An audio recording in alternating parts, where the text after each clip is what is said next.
Imagine a future where the destiny of humanity is no longer shaped by wars, elections, or revolutions, but by a single algorithm silently running in the background of civilization.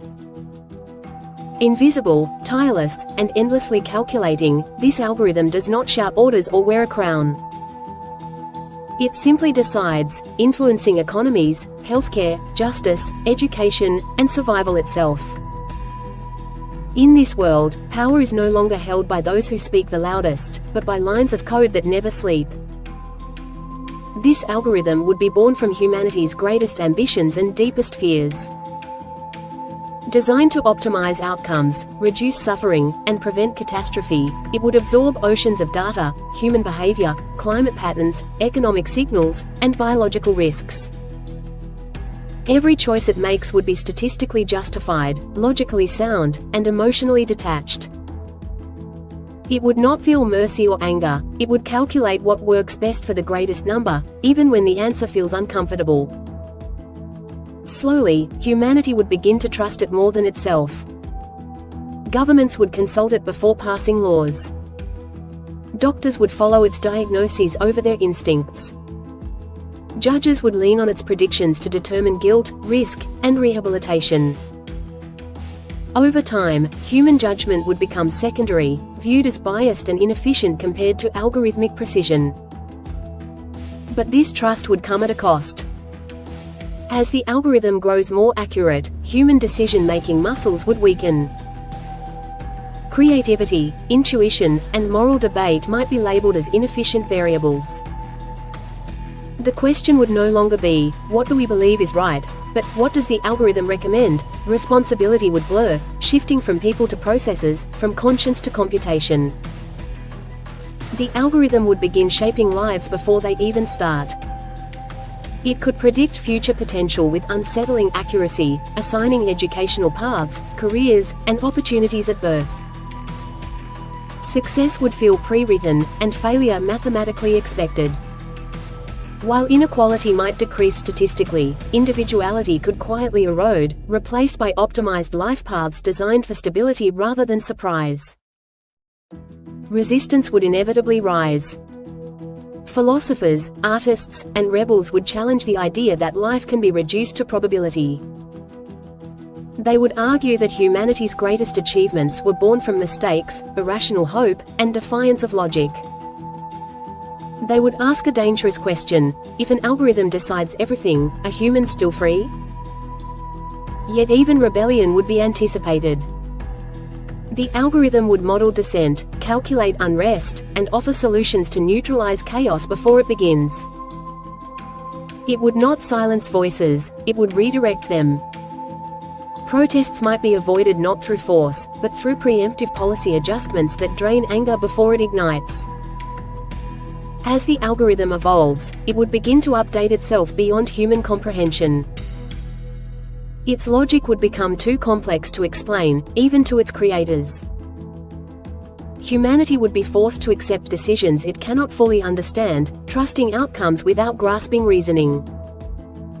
Faith, once reserved for religion, would now be placed in machines.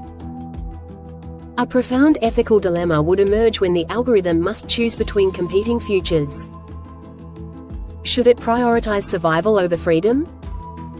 Stability over creativity? Long-term species preservation over individual suffering? These decisions would not be technical, they would be philosophical, yet made without emotion or lived experience. The line between guidance and control would blur completely.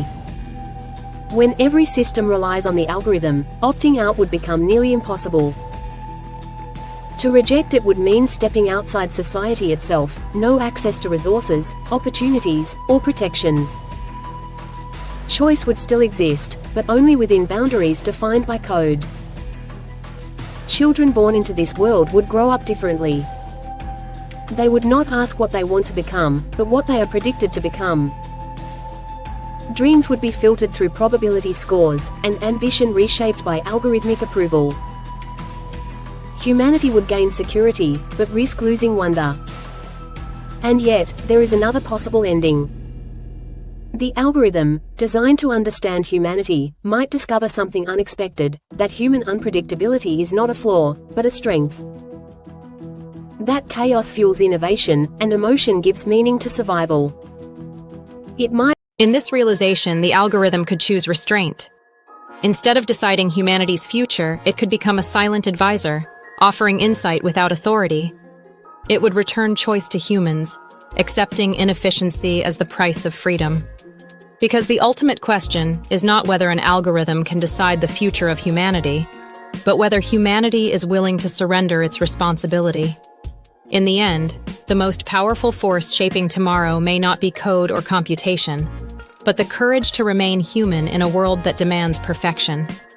As time passes, subtle changes would ripple through human behavior under the algorithm's shadow. People would begin to self-correct before making choices, anticipating what the system would approve or discourage. Love, career shifts, even personal risks would be filtered through silent calculations. The algorithm would no longer need to command obedience.